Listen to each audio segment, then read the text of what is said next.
The Minister of Interior, who is the reviewing officer, inspects the passing out cadets of the Correctional Service College on parade. After 6 months of training, 102 of them are now qualified to be commissioned into the officer cadre of the service. The Nigerian Correctional Service provides custodian and non-custodian services to promote public protection. Despite being declared a red zone in April 2021, its facilities have been repeatedly attacked and inmates freed. The latest being the Kuje incident in Abuja.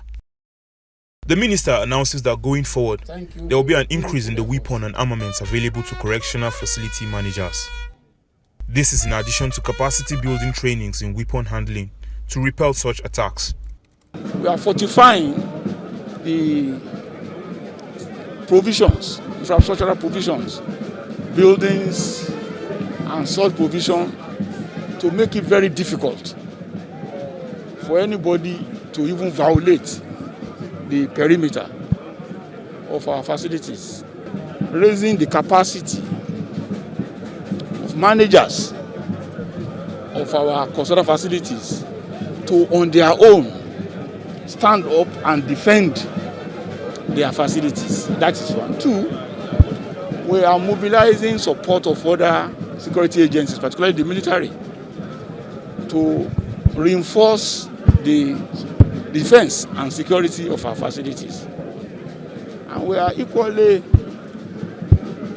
increasing the weapon and armaments available to the corrections. Barely 24 hours after it summoned the finance minister, the Committee on Subsidy Regime resumed its interface with relevant stakeholders. Here, indigenous oil companies are on the hot seat before the lawmakers. The DSCP contract that we are part of requires certain obligations from us, and those obligations were fulfilled to the letter. There must be a way you make your money. How do you inflate the cost, the lending cost? We want to know. In another conference room, the Haddock Committee investigating the country's daily petrol consumption hosts some oil companies. In buying all our product from PPMC, we've never imported, so we buy from PPMC to our depot. The lawmakers questioned the rationale behind money spent on subsidies, which were not accounted for. They demand invoices and proof of payments from 2017 till date. Whether we mention NIMASA, PEF, or what have you, it is immaterial. Any payment you make to any governmental agency should be included.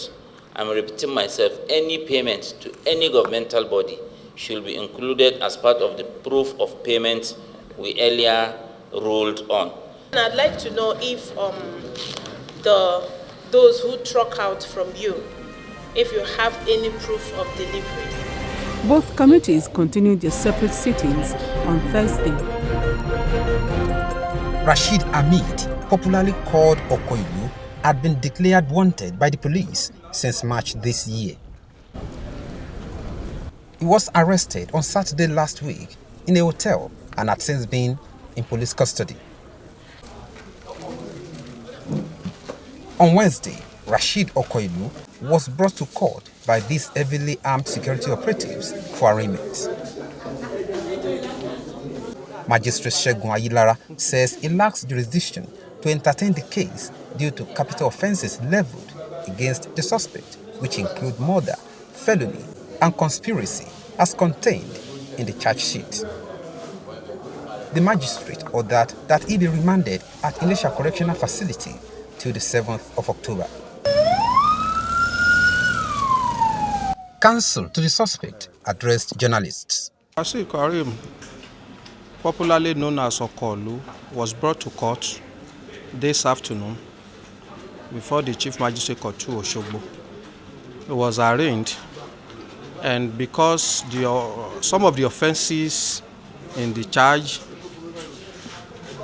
are capital in nature, so the magistrate lacks the jurisdiction to handle those counts that have to do with capital offences.